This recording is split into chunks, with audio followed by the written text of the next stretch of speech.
It's a great honor for me to be here at the Empire Club of Canada today, which is arguably the most famous and historically relevant speakers podium to have ever existed in Canada.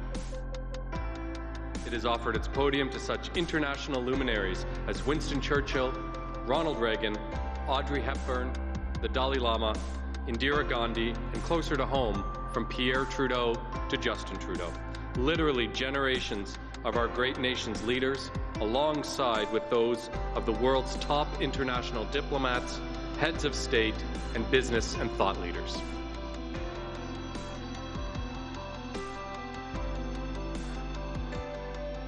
It is a real honor and a distinct privilege to be invited to speak to the Empire Club of Canada, which has been welcoming international diplomats, leaders in business and in science and in politics. And when they stand at that podium, they speak not only to the entire country, but they can speak to the entire world.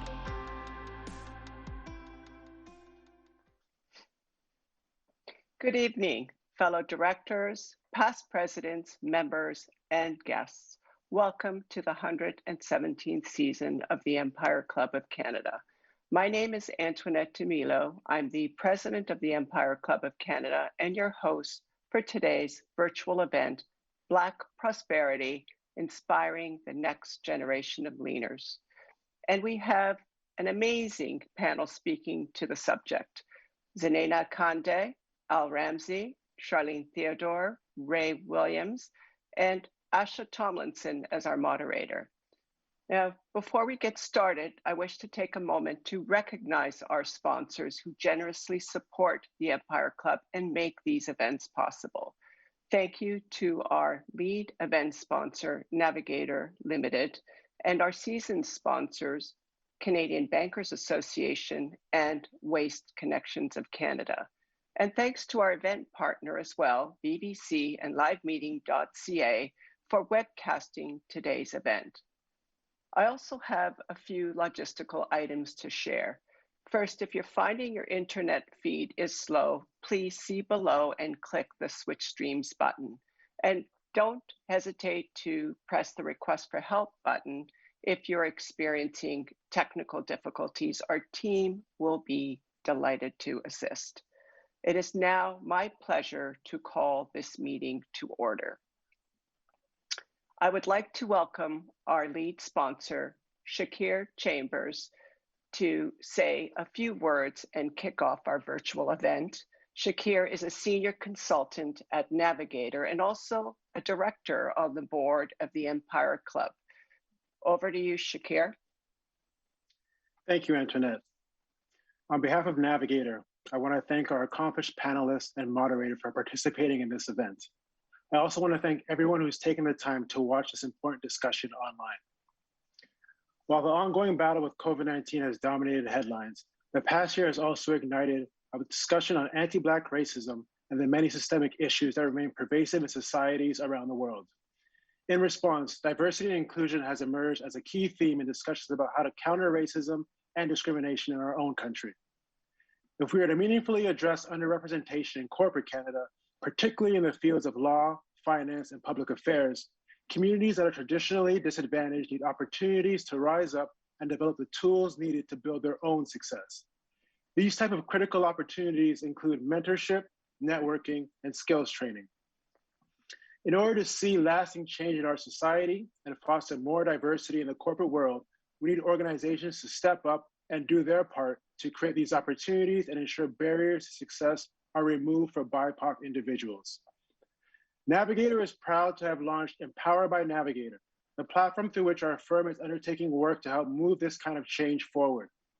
And our largest upcoming initiative is the Black Youth Public Affairs Fellowship that will kick off its inaugural year in May 2021. The fellowship is a learning program that aims to break down barriers preventing Black students from pursuing a career in public affairs. The fellowship will allow students to explore a career in public affairs and provide mentorship and networking opportunities. With this fellowship, Navigator hopes to help increase diversity in public affairs while creating an environment that is both inclusive and welcoming to members of the Black community. On Navigator's website, there are more details about the fellowship, how to apply, and what it aims to achieve. I encourage anyone interested to take a look. This fellowship is one step one tool to help young people of color gain the skills, knowledge, and network needed to open a door of opportunity to help BIPOC youth start and advance careers in public affairs. We can always do more as a firm, and I trust that we will. But progress is rarely made up of a single leap or bound, but rather by many small, concrete steps taken by a coalition united under a common purpose. Navigator is proud to be a part of that coalition, and we applaud businesses for their efforts while welcoming others to step with us in fostering diversity and inclusion. With that, I'll turn it over to our moderator, Asha Tomlinson, so she can introduce our panelists and get our discussion underway. Asha? Thank you so much. It is an absolute pleasure to be here this evening, and this is sure to be a lively, informative, and inspiring conversation with some of Canada's top leaders in their respective fields. So, many have called the summer of 2020 and right up until now a racial reckoning. We're in this awakening, if you will, that we as a society have now effectively ripped the mask off anti-Black racism, and it can be traced back to the moment that George Floyd and so many others were killed.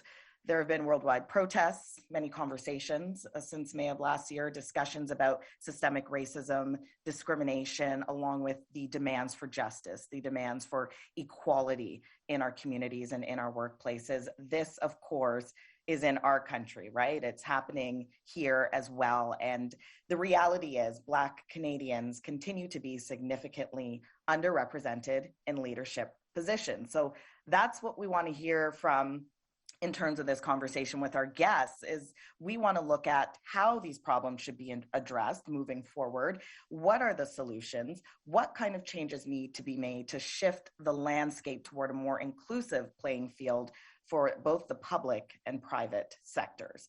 We are going to dive into this with our distinguished panelists.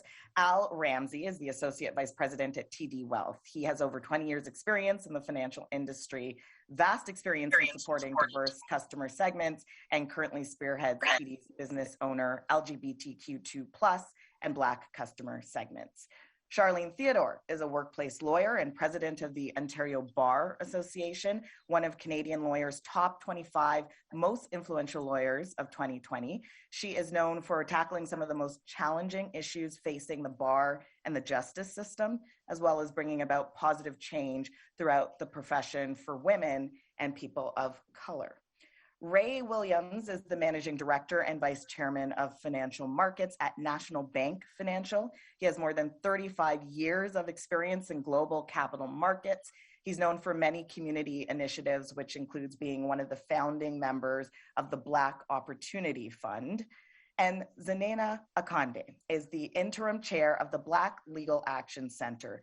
She was the first Black MPP elected to the Ontario legislature and the first Black cabinet minister in Canada, serving in Bob Rae's Ontario government from 1990 to 94.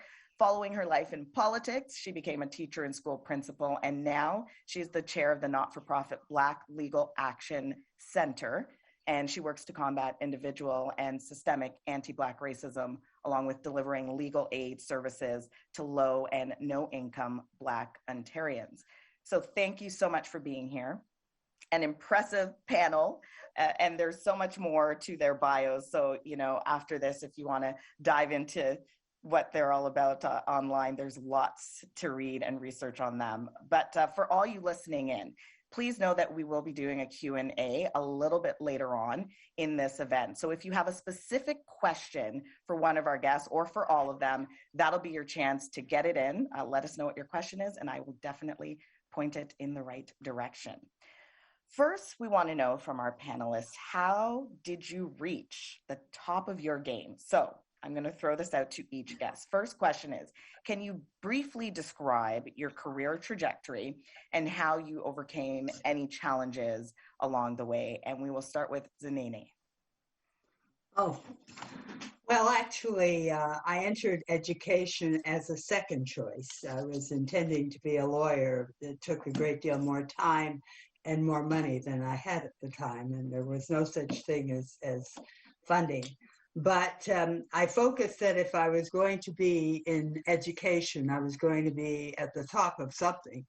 And the first commitment was to become a consultant because they seemed to have the most influence in education at that time. They met with principals and superintendents, etc. It really was determination. You know, I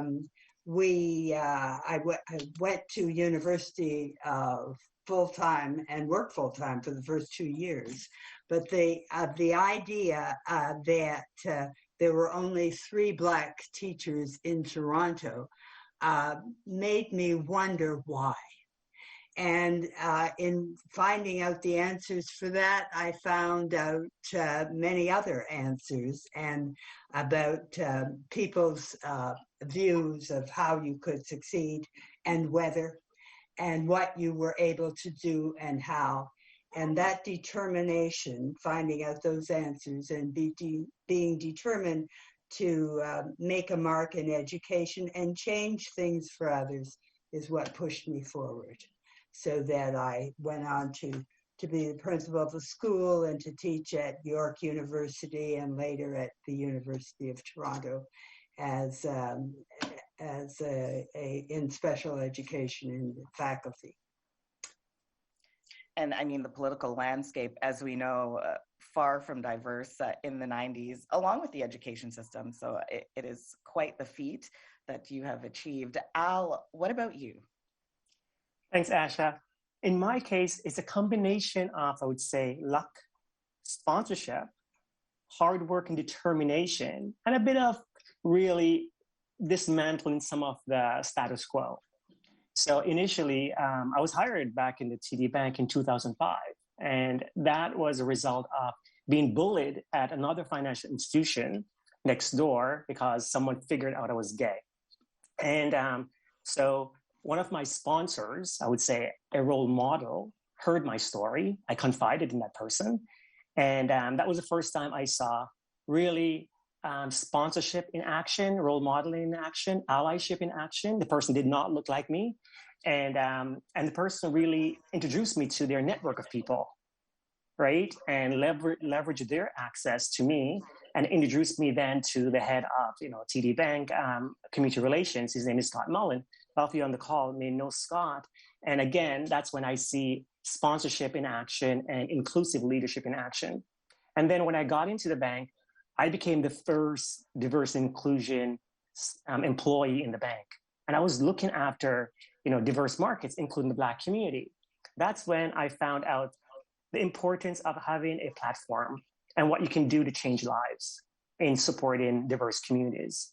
But what the biggest struggle in my journey was always for us to be taken seriously, that diversity and inclusion is lesser than, and this is a business imperative and also a competitive advantage.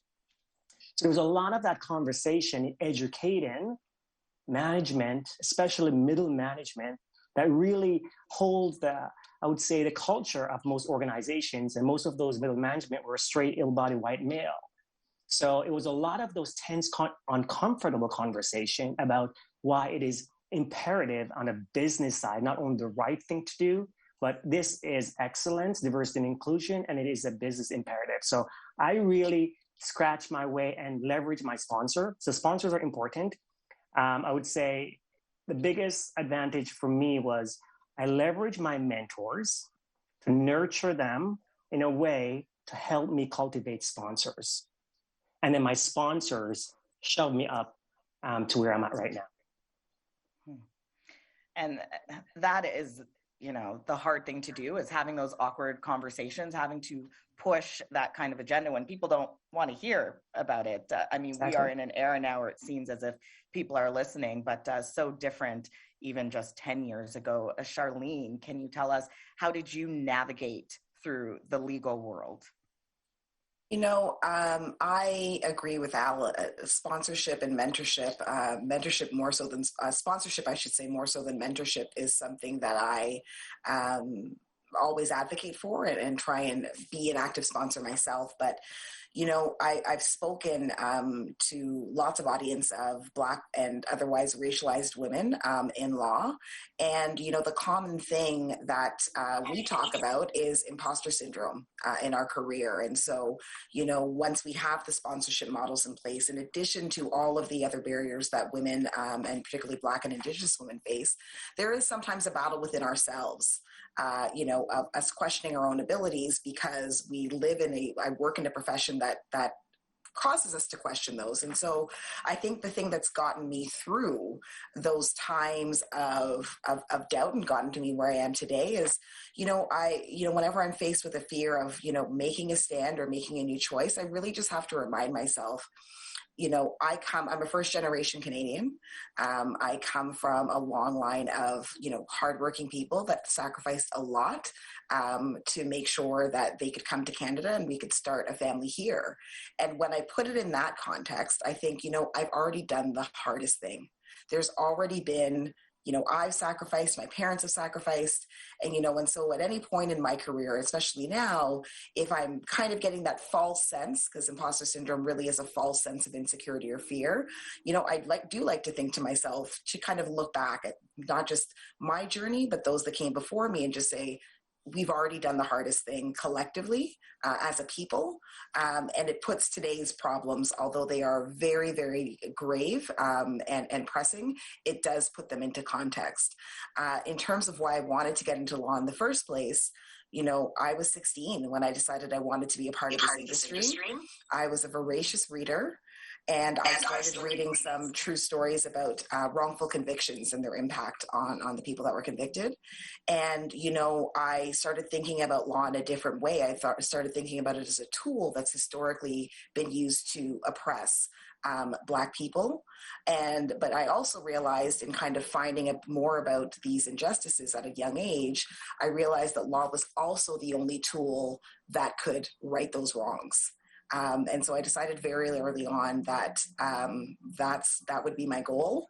And, as they say, here I am today, sitting with you. I made it. Yes, you can do it, and you did. Ray, with decades of financial experience under your belt, how did you climb that ladder?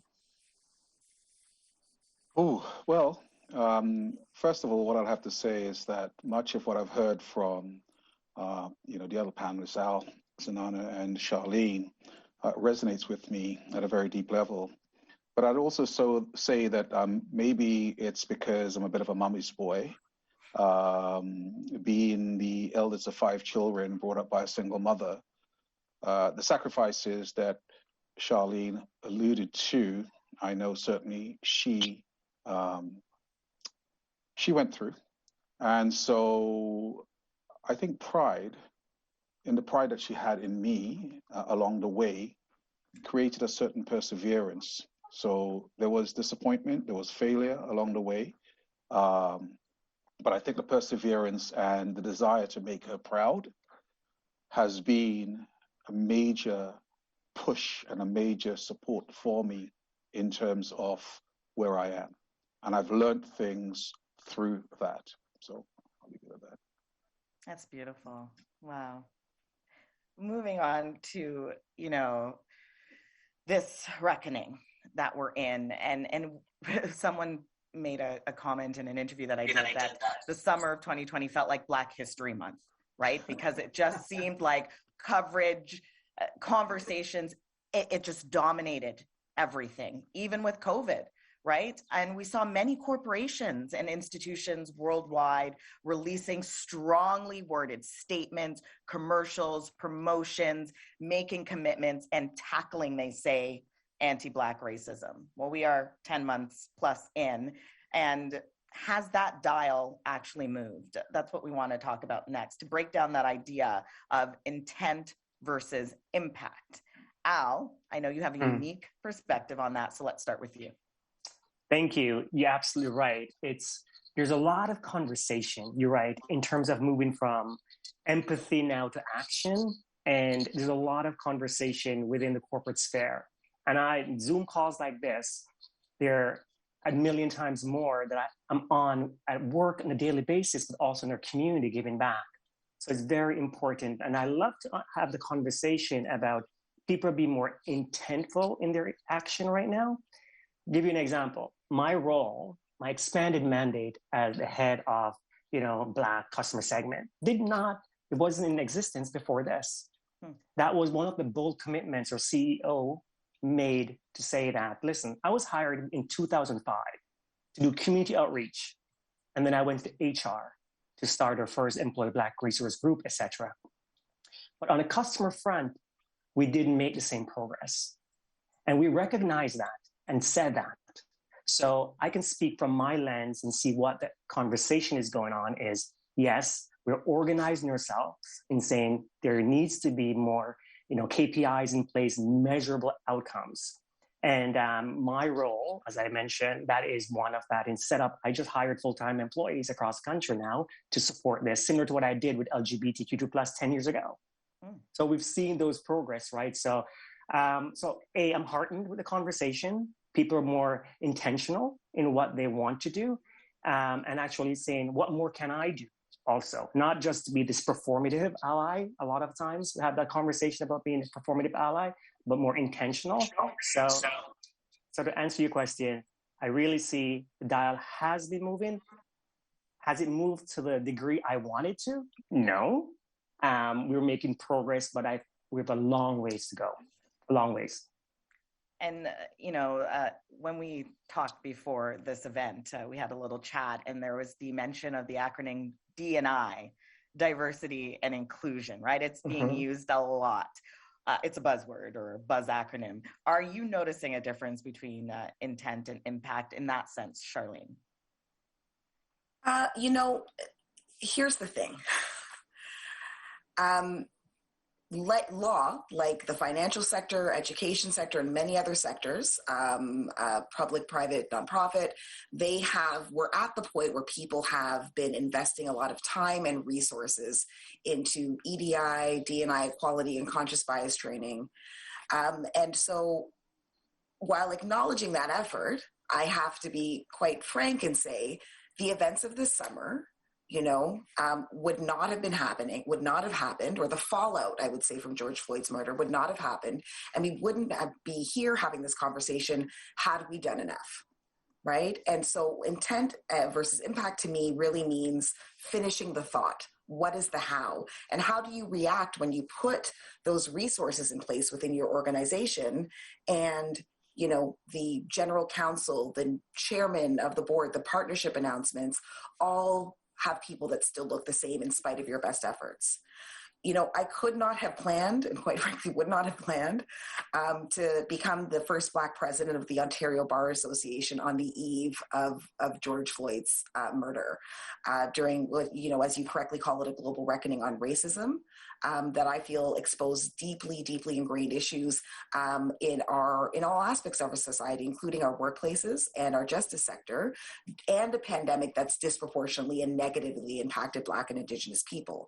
However, I do feel it's an enormous opportunity to affect positive change, and it's a responsibility I take seriously and don't intend to waste. I think for the legal profession, I think we are in agreement that we can't afford to squander this momentum. And we have also taken the KPI approach. So during my presidency, we've launched Not Another Decade, and it's a 10-year commitment to really move the dial meaningfully, I should say, and measurably when it comes to EDI in our profession. And we are encouraging our partners, be they in finance, accounting, engineering, to take what we're doing, hopefully successfully in that model, and to use it.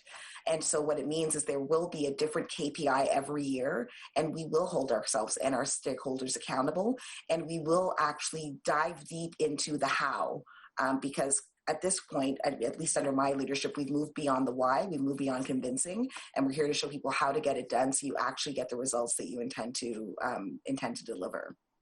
That's really interesting, moving beyond the why, the convincing, because so much of the struggle before this era, this moment, has been trying to convince and trying to get buy-in. Zanina, you know all too well what true leadership looks like. What you're seeing now and noticing now, is it just performative? Well, time will tell, because some of it is just performative and it'll disappear very quickly.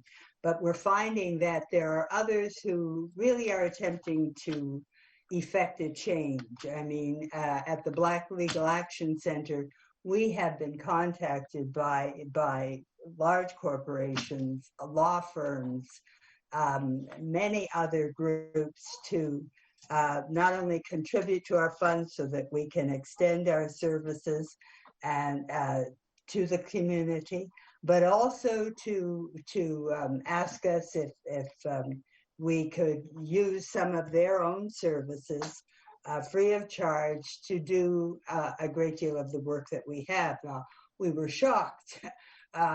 Let me say that right away, but nevertheless, we have followed through on some of it, and we're continuing to. And to that end, we're going to initiate a foundation so that we can extend the work beyond what is being done. So that part of it is real. In the other part of my life, which is education, I'm on several committees, and they're looking very seriously at effecting change, because not only has what happened affected the leaders, but it's affected the people. People are opening their mouths and saying, this is not good enough. People who before were reluctant to express what was going on in schools, teachers who were there, parents who were there, and now they're speaking up, because now it's okay to say these things. It's received differently. It's not, oh, you're imagining it, which very often was the response that they got. So on both fronts, we're finding. And the last thing I'd like to say is that I certainly am happy that government has decided that it should be something that they take on. Now, I have to admit that they haven't agreed yet the provinces haven't agreed on what systemic racism is, but nevertheless, they have decided to do something. And I think it's time we push the door open while they leave it ajar just a bit, because I don't trust it'll last forever. And that is so interesting, right, about whether this will fade. How long will this continue? People will be open and talking about it and listening and aware. Ray, you sort of have your ear to the ground, could we say, with the corporate diversity and inclusive initiatives. I know that you monitor it and that you're in touch with many corporations, and you've been watching what's going on with regard to their commitments. What are you seeing? So the thing I'll say is that a lot of the D&I initiatives has been more about the D part and box checking over a number of years. That's been focused primarily on gender. And this is not me making a negative statement. This is making an observable statement of fact. The inclusion piece, in large part, has been missing. If you were to look at intent versus impact, you have to look at a number of organizations here in Canada where they've just been doing the work. So, Al works for TD. He has spoken about some of the things that they've done from 10 years ago in terms of focusing and changing perspectives internally and externally. That's important, because that's the difference between intent versus impact. To me, that's super important. You have the likes of CMHC that are actually established very clearly a multi-year commitment where they've stated, here is where we are right now. Here's the percentage of Black people, Indigenous people, people of color within our organization. Here is the relative, on a relative basis, the percentage within the overall population that is Canada. Here is where we are missing. Here is the lack of within the executive level, etc. Here's our multi-year plan. This is where we want to be 5 years ahead. Now, multi-year plan is super important. Zanana just mentioned government. We need to establish a situation where government is undertaking multi-year commitments of this order, not just a one-off situation. which ends up being super important. As you pointed out earlier on, the Black Opportunity Fund, of which I'm part and one of the co-founders, much of what we're pushing towards is something that represents a more reflective and transformative situation dealing with our community, both from a social and economic standpoint. And so we have very clear intent, and we know and see what the potential is for impact, not just for the community, but for the whole of Canada. So from that perspective, we really have to make sure, as Al pointed out, that there are clear KPIs that we can look to ensure that what we're hearing right now, what we heard last year, as it speaks to commitments, we can see follow through and the impact that we'd like to see. We want to keep this energy going, but we also want to get the virtual audience listening in involved. And we do have a question from Michael. And, you know, I'll throw this one particularly out to Al, just because it's along his expertise. But if any of the panelists feel like they want to jump in afterwards, feel free. So, beyond PD, sponsors, mentors working twice as hard to get half as far, we need strong employment equity legislation, federally, provincially, territorially, municipally, frameworks that are comprehensive, expanded, Indigenous peoples, peoples of color, women, persons with disabilities, and 2S LGBTQ plus individuals appropriately and consistently disaggregated in their implementation and application, resourced, monitored, and enforced. Here's the question. As we now build back better, how can we best realize this critical policy objective?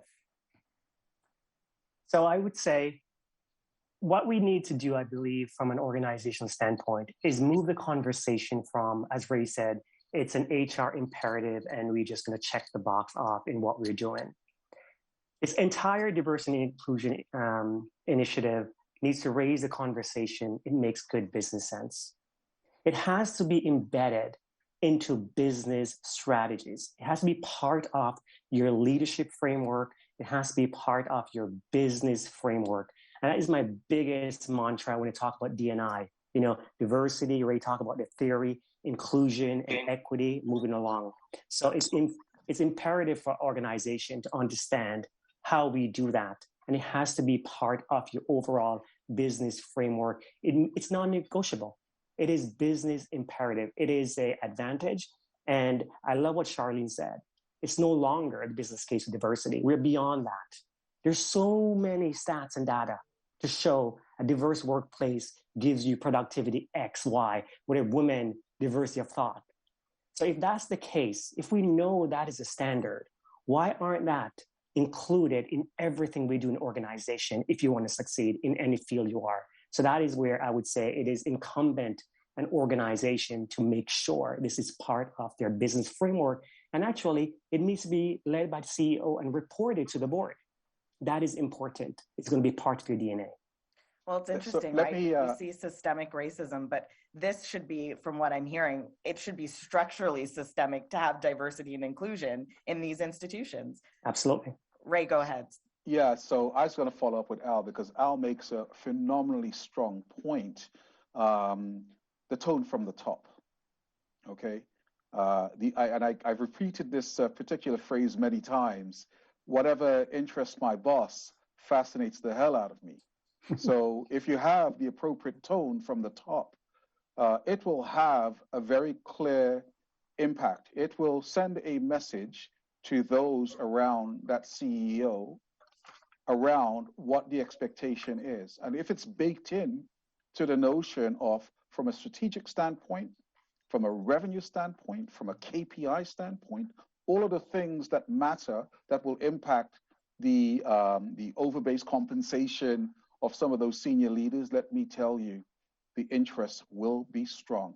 But more importantly, you can make a very good case of why it's important because it reflects our society. It brings in all the very positive attributes that has been spoken of by Al.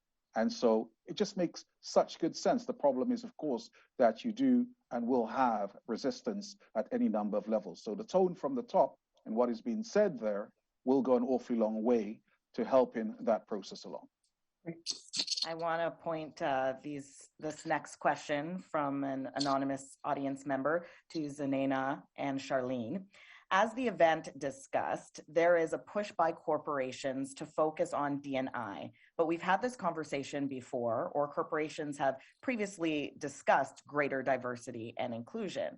Why do the panelists think this time will be any different? How do people hold organizations to account? Well, I'm not one who thinks it will be any different if we don't do our homework. Because what happens at the top, as Ray said, the top changes. They retire, they leave, and sometimes the very organization changes with the top in response to the top.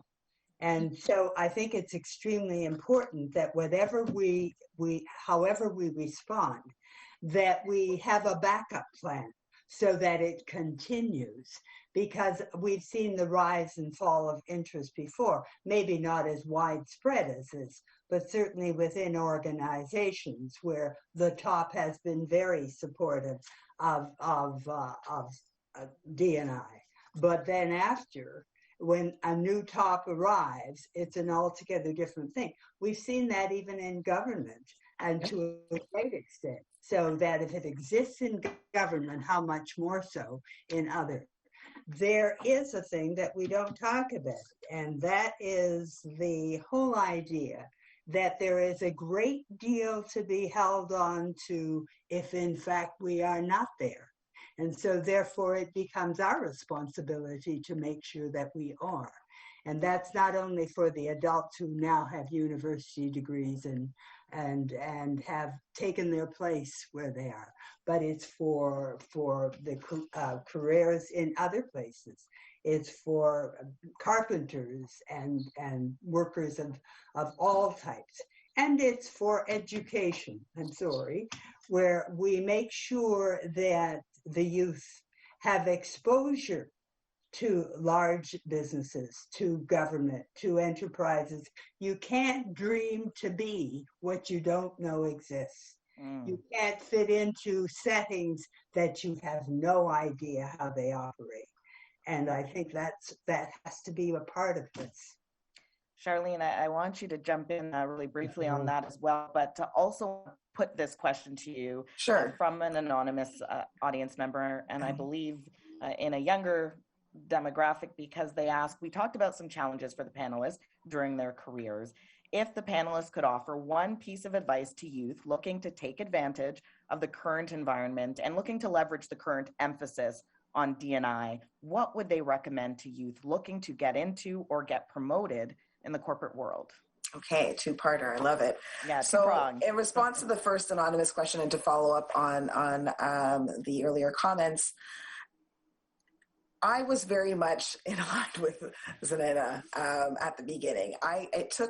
Even in my position, it took me some convincing because, I don't know the demographics of the audience out there, but this conversation did not start with George Floyd. These are things that my peers in high school were dealing with in Brampton, Ontario, death of young Black men at the hands of the police. Okay. And so when you come to me in my 45th year of life and said, oh, now this is it, it's going to take a little convincing. But I have been convinced that this moment is different.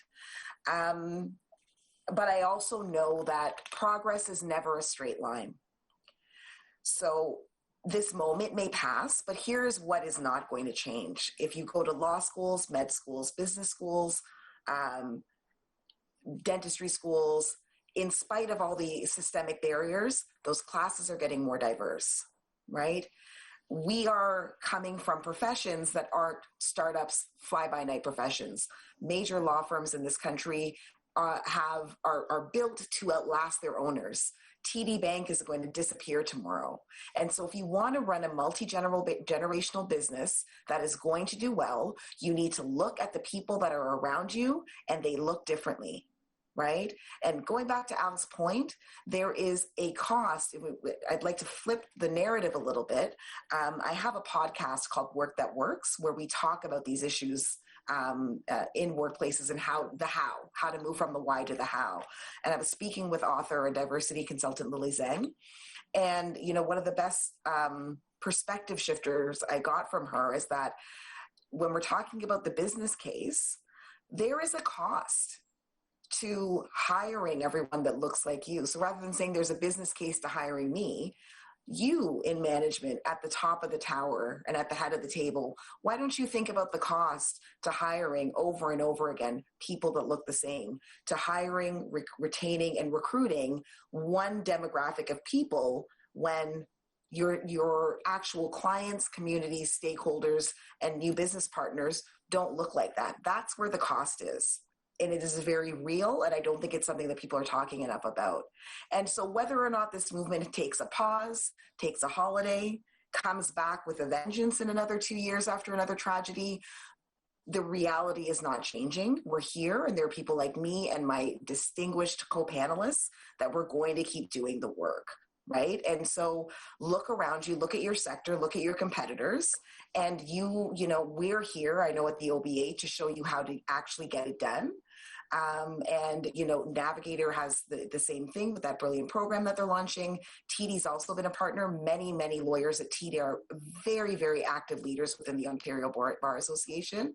And so the reality is it's happening, right? And so you have to think about when and how you want to get on board. In terms of, the question from the young person was? I was going to say to touch on it, and perhaps if we can rapid fire style from all the panelists to touch on what young people can do. They're entering the workforce, and how do they navigate it? How do they get promoted? How do they stand up for what's right as well, and still succeed? So I'd like to offer a little bit of a two-parter, and one is not traditional. I learned from my career journey, I think law and other professional programs can be very isolating, and we are already isolated within that isolation. My first advice to young people is to take care of yourself, take care of your mental health, take care of your wellness.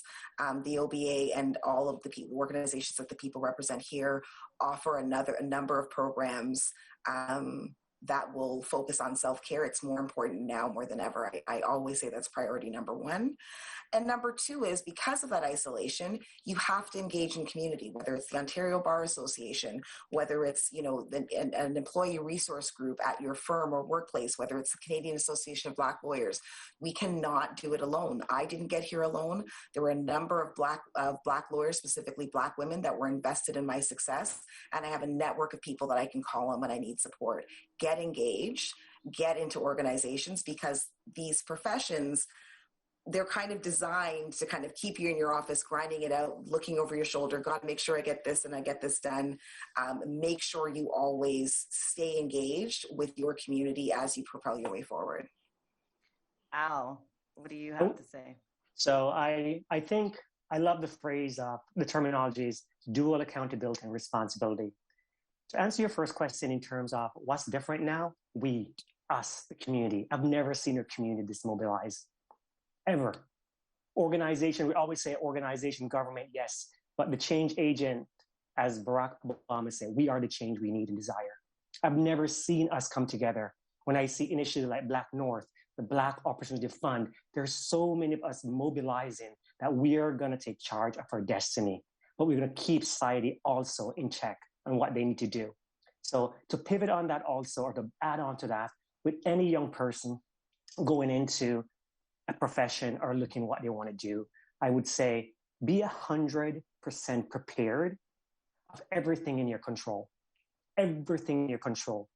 You should have no excuse. It's in your full control. And get ready for everything that's not in your control, and hold others accountable. Do your self-awareness. You're your biggest asset in life. You're going to be CEO. This is your life. You make sure that you are the CEO of your career, you have full control. Do your self-discovery and be intentional in your career planning. If I were more intentional in my career planning, I would be further ahead. That would be my biggest advice to any young person looking. Look for yourself, do your self-discovery, get your career path down, and conquer the world. Well, this has always stuck with me. Is I believe it's Oprah who said, "Luck is when opportunity meets preparation." That's it. So you got to be prepared, and then when the opportunities come, jump on them. Ray. Yeah, so I would have to agree about the component for young folks coming into the workplace to find themselves supported and surrounded by like-minded individuals, especially if they can find them from their own community. But I think from an organizational standpoint, find professional organizations that reflect you. So case in point, 27 years ago, we started something called the National Association of Urban Bankers. Today, it's known as the Canadian Association of Financial Professionals. Very, very proud of that organization as one of the founding presidents. And we did that for the very reason we could not find ours. We could not find who we were in Bay Street. So we had to make sure we created something that established the support that were required from each other. So I think that's a super important thing, to have that support available to you. It goes an awfully long way to, the cultural nuances, the engagement, all of those things, I think ends up being phenomenally important in your well-being and how you're able to move forward with that support around you. Zanina, as someone who's a trailblazer, who had to break down barriers, who, oftentimes found yourself being the only one in the room, what would you say to young people finding their way? I'd say to be prepared to sometimes be the only one in the room, to understand what the issues are and to speak to them, and to be solid enough to have the information to back up your claims. Because the real test is going to be during an economic downturn.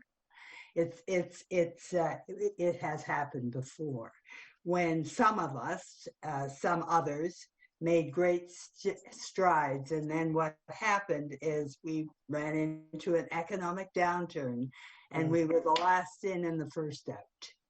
And so I think that the fact that so many are going into business and professions and working on their own and building up their own business is very important, because it gives an example to young people that you do not have to always work specifically for a particular firm or a particular place that'll take you on. You can start there and move out on your own. And I think that's extremely important, because it does not leave us totally up to someone else's decisions. And that in itself makes us a vital part of the economy. Great. If I'm looking down and people think I'm distracted, I am not. I'm just looking for the questions so that I can get the audience engaged and keep the questions flowing. So this is from Ama. I hope I'm pronouncing that correctly. Over the past 50 years that I've been here, there have been surges of positive moves to the Black community, then it fizzles out. Can we have a dialogue on the reasons for that so that we can navigate a different path forward that brings us to a more solid ground? Who wants to take that question? I'd like to start with that, because I think kind of foundational to that discussion is the tendency, even unconsciously, for us as a community to be maybe overly self-critical and tend to lay blame or some of the blame within ourselves. If only we had marched longer, or if only, we had staged this protest, or we disagreed on how to approach this policy perspective. And now this is the fallout. But what I have realized in this global amplification of Black Lives Matter, because what it really is it's a global reckoning of inequity and inequality in systems generally all over the world, right? Including workplaces, which I think is kind of the big face of it, and specifically about anti-Black racism. And I think the scope of the pushback and revolt made me realize, while our efforts are always important and well-meaning, it really struck with me, it's so much bigger than us. The way that the systems are structured on a macro and micro level are so much bigger than us. And so my response to that is to recognize while you keep pushing forward, there is a lot that's out of your control in the bigger picture. But what happens is what I think we're really good at doing as a community is keeping that mindset. The theme for me personally and for the OBA this Black History Month is standing on the shoulders of giants. We respect and honor our forebears and our ancestors that came before us. And I think collectively we are well positioned to keep that in mind and be strong and reassured and keep that mindset while we are still striving to make global change across the diaspora.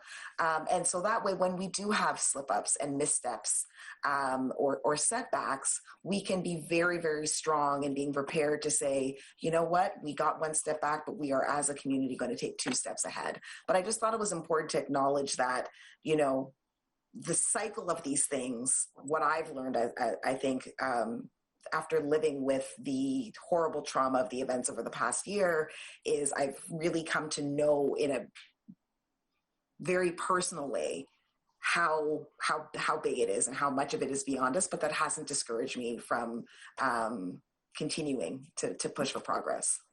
And I'll add on to that, Charlene, in terms of every generation, we learn and we do better. We're no longer a charity case in terms of you're not doing us a favor. The Black community is an integral part of the Canadian society and the built and the development of this amazing society. We are owning our right to be here at the table. So we're changing the conversation about our capital, our human capital within society, right? At the TD Bank, for example, the first thing is acknowledgement. We have to acknowledge that the Black community is an important part of the health and success and the profitability of our organization. And other organizations have to first recognize that. So we're shaping, that's why I said, I am so heartened by my community. I've never seen that before. We've come together and we're shaping our value now. It's a value-based conversation. What is our worth to society? This is us as a community. It's no longer, we're doing it because it's nice to do. I'm going to check the box and give you a couple. We want to make sustainable, impactful change. So that's the reason why I believe we're going to hold people accountable and show that what we're bringing to the table is invaluable. And that is what I think is going to change going forward. And what is a way as well, just pointing to that question, to strengthen the collective, particularly within the Black and the BIPOC communities. I just saw a story recently, coverage on Black-owned businesses, and support was really strong after the racial reckoning, and it's kind of died down now. So I mean, can Ray, maybe you could speak to that? Sure. So what I'd say is as follows. First of all, to some of the previous question, look, advancement is not a linear situation. Okay, we will have situations where we're pushed back or we have to step back, but to me, it just simply provides further foundation for a much larger leap forward. I feel this is one of those times. Perseverance is important. I mentioned that earlier on.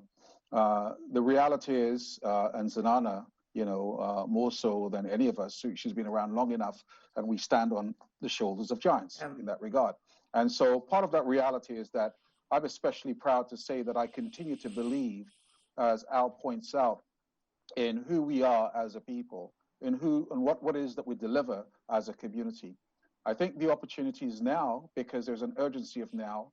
I think the opportunity is now because of the lens that has been placed in front of the wide or the majority community about who we are as Black people. And, look, we are rich in our wealth in terms of our knowledge, our capability, and what we deliver within the organizations where we work. I mean, this is not going back into the bottle, okay? We are creating organizations that represents an opportunity for us to change the overall narrative, not just for ourselves, because a lot of this is not going to be about me, but it is going to be about my children and my children's children.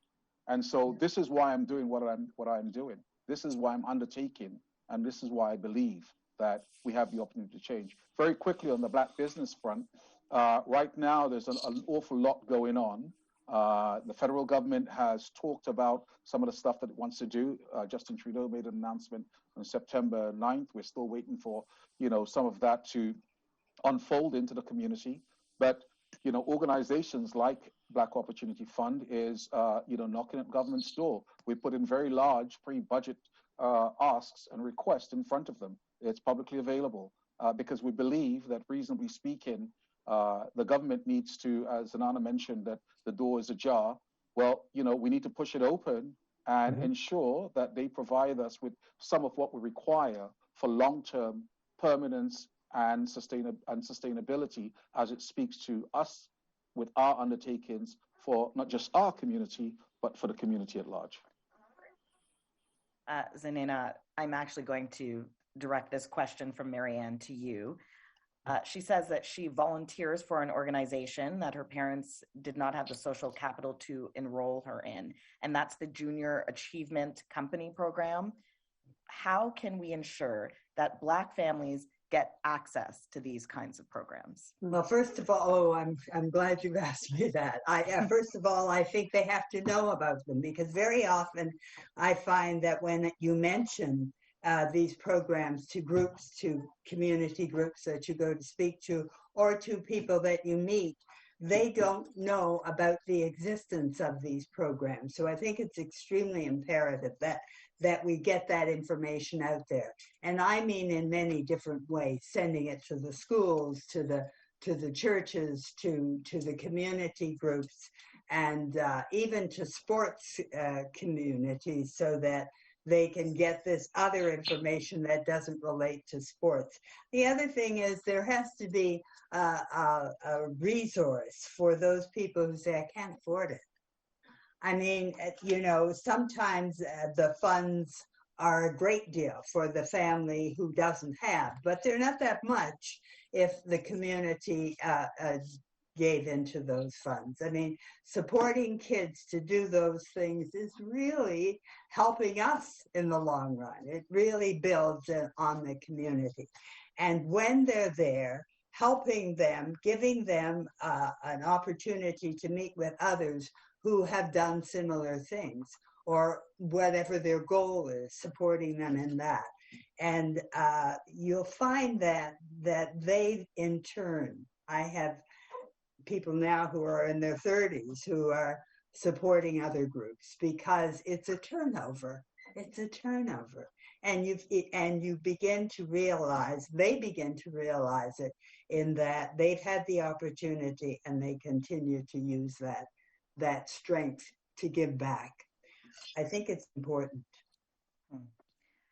It's always the case with these events that there's so much to talk about and so little time.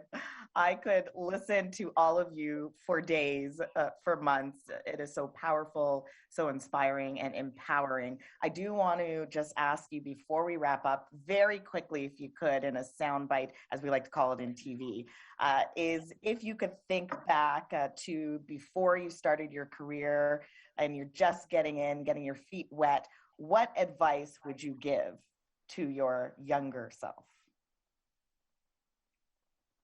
To believe my parents. Okay, Zanina, go ahead. To believe my parents, who said, you will have to work twice as hard to get half as far, and to do it. Now, I hope that's not as true today, but it was then. And I'm glad that I constantly heard it. Ray. Oh dear. I would say listen a lot more. I was a very, very cocky young man. Talk less, listen more. Absolutely. Gosh. Okay. Al. Believe in yourself, understand your value, and advocate for yourself relentlessly, like passionately, continuously, and relentlessly. Charlene. You deserve to be everywhere you imagine you can go. Love that. Dream big, and change is here, change is now. Thank you so much to all our distinguished panelists. You're so impressive, and just thank you for continuing to pave the way and for emboldening those behind you. Happy Black History Month, everyone. Thanks for having me as the moderator, and I will now pass it back over to Antoinette. Thank you, Aisha. You did a terrific job. Lots of great questions, great stories and insights, and wow, what an impressive group. You've got every base covered, the legal field, education, finance, politics. I mean, you got it all covered here today. You know, I think, you know, the messaging around being fearless and persevering, you know, came through so loud and clear from all of you. You know, the whole thing about questioning and the importance of sponsors, mentors, and reaching out to get that support came through loud and clear. And, you know, Zanena, you know, in our last discussion, you were on my first panel, my first season when I became president. You know, you're consistent with your theme about dream big, but be prepared. Know what you're dealing with. Do your homework. And that came through loud and clear again.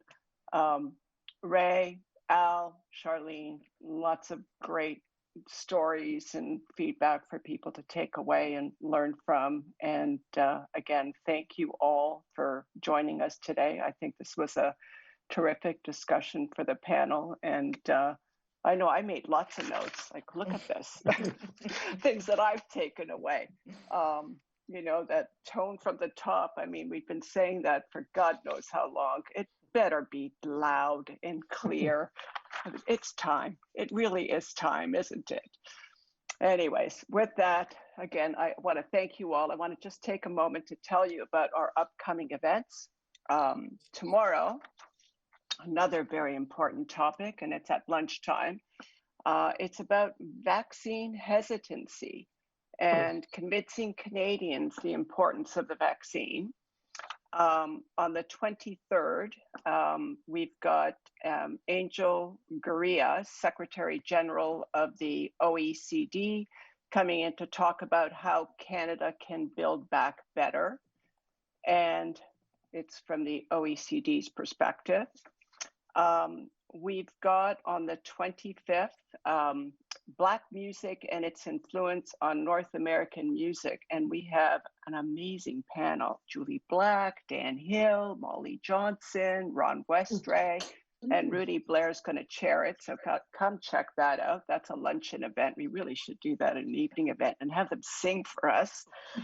And on the 8th, we've got Women Who Lead, celebrating International Women's Day. And we're really excited to be featuring Rania Llewellyn, who's the president and CEO of Laurentian Bank. And would you believe she's the first woman lead of a major Canadian bank? What year are we in? 2021, the first woman lead. Interesting. So that should be an interesting event as well. So registration for all these events is free. So I hope you can join us. Thank you for taking the time to be with us today. And this meeting is now adjourned. And again, thank you to our fabulous panel. Thank you. Thanks for having us. Thank you. Thank you.